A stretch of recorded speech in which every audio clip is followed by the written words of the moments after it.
to the Ramon Foster Show. Just a handful of days until the first actual kickoff in Cincinnati. Mon, does it feel like football yet? Yes, it does. Okay, because even down here in Tennessee, I'm starting to see some leaves drop off of trees. The weather is just mild right now, man. Yes, it's starting to feel like football, NFL football at that. Oh, wait a second. Before we start talking about NFL football and you're throwing in Tennessee and you're showing up wearing that shirt, what shirt?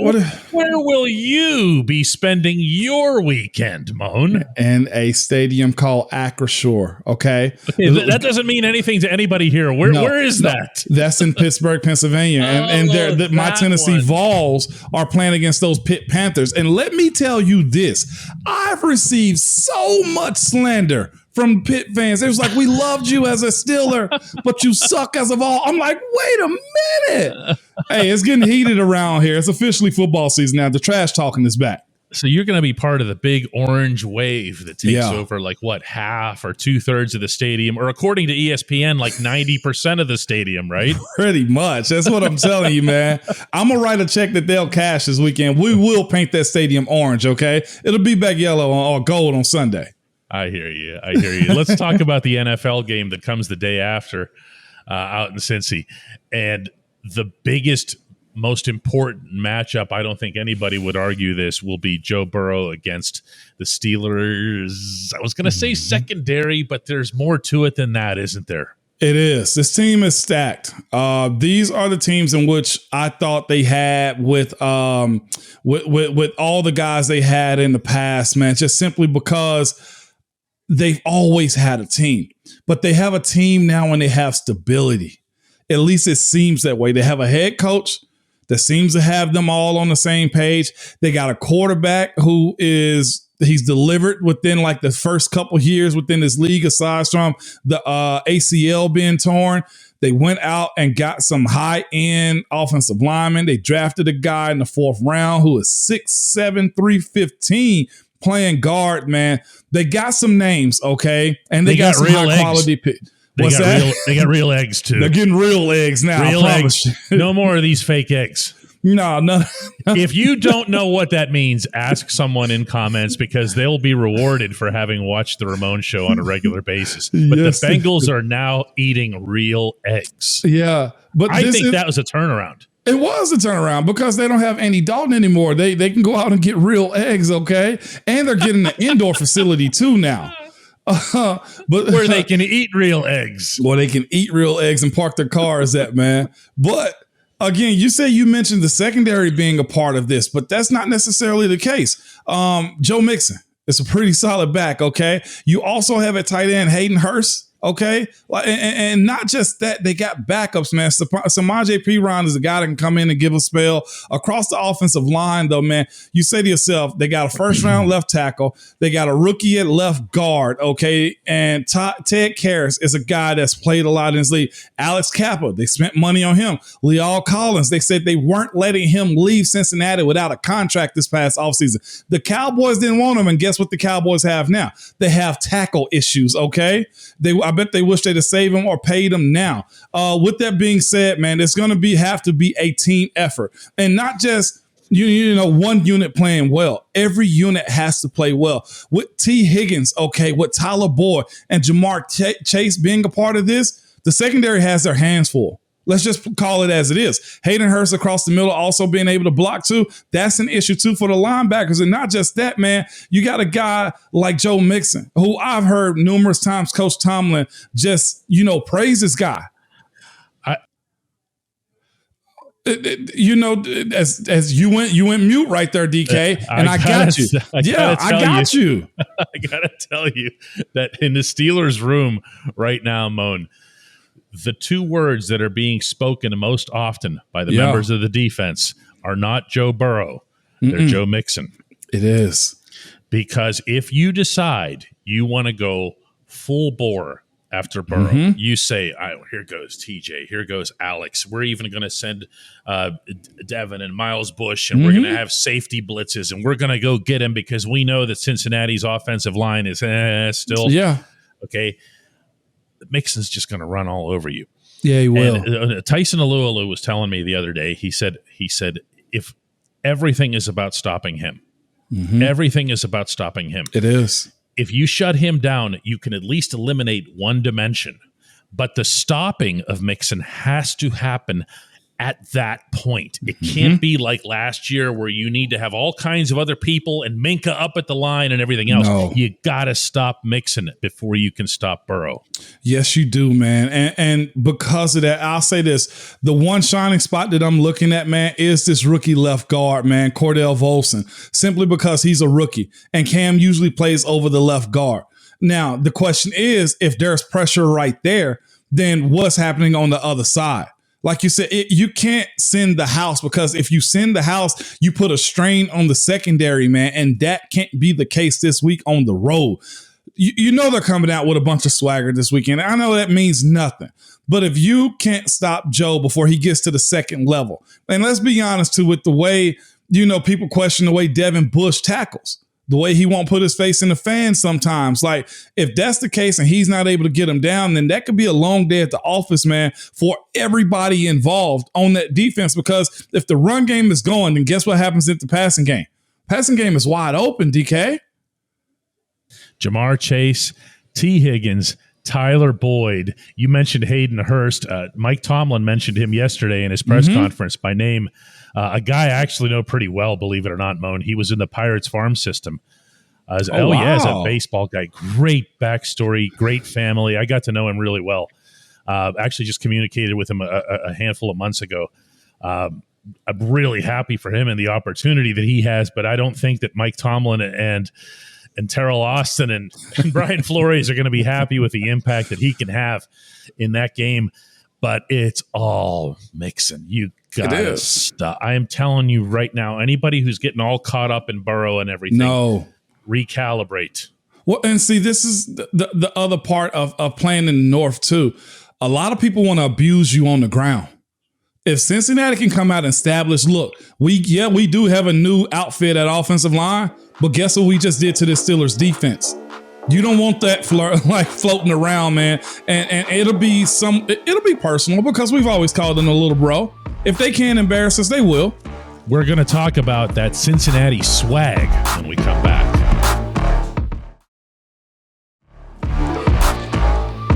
Mon, say what you want about the Cincinnati fan base and where it stands right now. Yeah.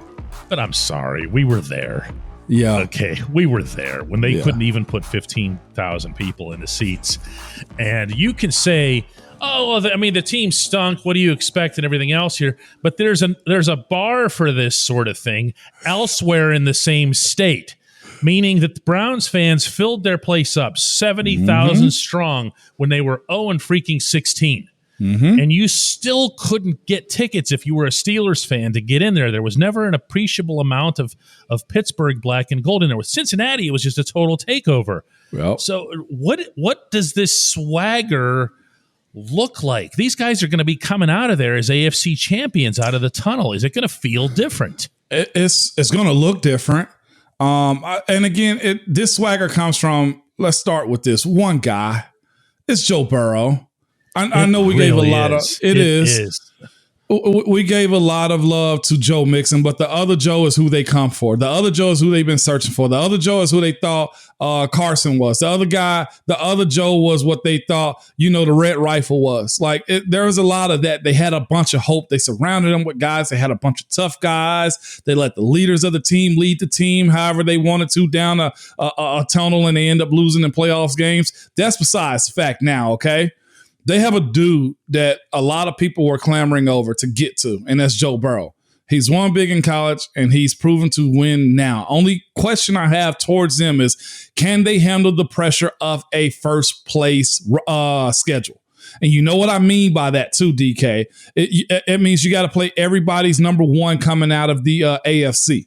So you have to go visit those people and see those types of teams, man. Your Kansas Cities, your Buffalo Bills. Like, you have to go see those teams because you warranted. Look, the competitive advantage is we played well, so now we need to see if we can prove it. Thing is, they're not shocking anybody anymore, DK. No, they're going to get everybody's A game. That's not just before you would just get it in the AFC North because it was an understanding. Okay, well, Pittsburgh versus Cincinnati, Baltimore versus Cincinnati, Cleveland versus Cincinnati. You're always going to get that. Yep. But now it's going to be, hey, we're playing the AFC champs. If you like the banner, you better like what the response is going to be. Yes. And the response is you better come to play every single week. Now, maybe with all the turnover that they've had and they got a bunch of those bad apples out, like some of the guys that played with that old team was Joe Mixon was there for a little bit. There's not a ton of guys that are left from that group. Maybe Certainly not Tyler Boyd, Vontez Perfect, Pac-Man are all gone. That era's gone. Yeah, they have, like I said, they have a couple of guys left, but there's not a lot of that. They have, under Zach Taylor, created for themselves a culture that I think, like you said, they follow Joe Burrow. Mm-hmm. Whenever we saw Burrow out with the awful knee injury, we saw that they were just the Bengals again. Yeah, they were. And what you're witnessing now is, and I'll say prepare yourself, Steelers fans, simply because they're going to be boastful and loud and all those things warranted. And I still can say this too. I feel like that the Pittsburgh defense can give them fits. It's a matter of minimizing or neutralizing one or two of their weapons, and from there you can beat them down. But it starts with the run game, man. And again, knowing that you got to play up to Cincinnati now. It's not just a walk in the stadium, because that's the way it was with us. We walk in, it's like, yeah, it's going to be a fight, but we're probably going to win more times than not.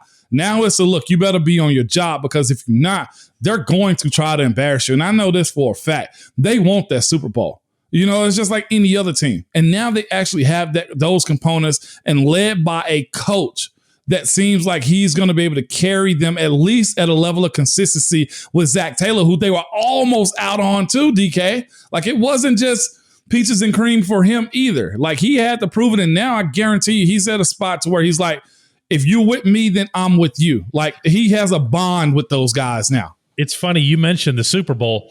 If you think back to the Super Bowl that was their Super Bowl last year, originally, it was facing Pittsburgh. Yes, it was. And the way Taylor talked about it, his staff talked about it, their team leaders talked about it, when they came into Heinz Field and pretty much pasted the Steelers, they were like, this is it. Look at us. We just went into Pittsburgh, a place where we never, ever, ever, ever, ever win. Yeah. And we won convincingly. They ended up taking the 2 games last year, the Bengals did, by a combined score of 65-20. That's not interesting. Okay. You had better believe that the visitors in that stadium will not be taking the Bengals lightly in any capacity. I cannot wait for this weekend. It's Wednesday right now, DK. We're not far away from this, just so you know that. So if you see me acting weird around here, okay, it's because it's close to game day. That's all it is. When we come back, the only segment that matters. The Hey Mon.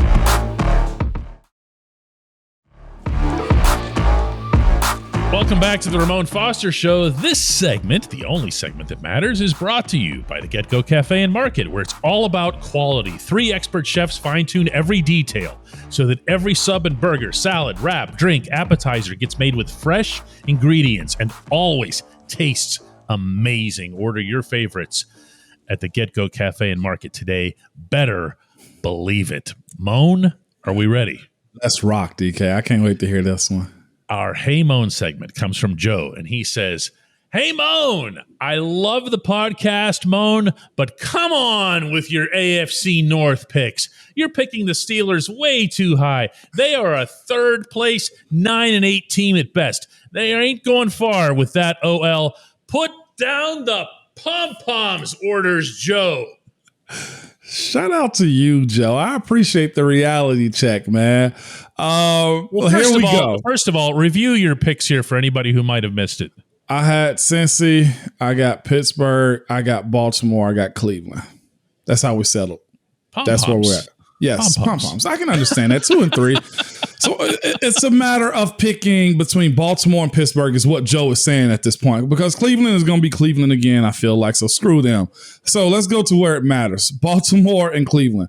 It's really a matter of the same thing we're dealing with. Of course, Lamar's dynamic. His team is really good when he's out there. Again, what is that offense if you stop the run?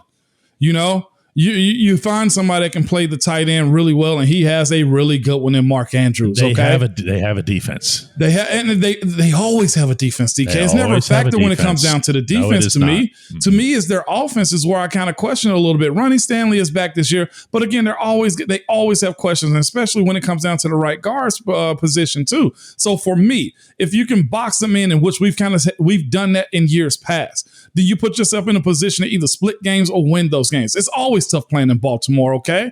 Again, everybody's in a race right now to get past Cincy. So you mean to tell me it's cheerleader ball if you talk about, look, I could see a scenario in which they could finish in the top two in the AFC, especially, this is the thing, we're always so willing to praise Baltimore and everything that they do, but in the same sense, Pittsburgh has done the exact same thing with lesser than what they have. So with that being said, if this offense comes together, which I think it will at some point, again, either whoever the left guard is going to be, Pittsburgh. Either you get with it or get gone when it comes down to that position. I like the skill, DK. I know a lot of people. I don't think the skill matters. Why so? No, you tell me. I have to tell this to a 11-year left guard? Yes, I got to hear it. Because they can't block, Moan. It doesn't matter. DK, I hear you. How do you even get past that point in the conversation? How do you do that? How do you say, oh, yeah, no, the skill guys are just going to make up for it? No, they're not. What did we speak about yesterday? If you put Mitch inside his box and he make the throws that you need him to, whether they're quick and you just and move forward. So you want to go the Ben route where you want to just go 1.3 seconds, snap, release, snap, release. Either that or this is the other half that we have. This is the other part that we have. So you have a guy that's able to move outside of the box. You move him around. You make the offensive line, maybe not one-on-ones, but guess what you do? You bootleg them. You move the pocket a little bit. You end up saying, hey, look, slide left all the way, slide right all the way. You check protections when it comes down to, hey, those long plays that have to have guys blocked up and protected. Again, it might be a 1 or 2 man route, but guess what you do? You get the deep shot. But those have to be blocked too. DK, I'm totally preaching to the choir here, and I feel yes, silly. You are. But those things those jet sweeps and the side to side and the rollouts, those also have to be blocked, and they don't get blocked by this group until we see something. But other than just you're talking about. That's the same conversation we're having about Baltimore. If that's the case, then. It's the exact same conversation. So is it out of this world to assume they can finish second? No, absolutely not. No, and I think one of the points to make as far as second and third goes, or divisional order in the AFC North, is that it's very likely that you'll have 3 AFC North playoff teams. I really believe that.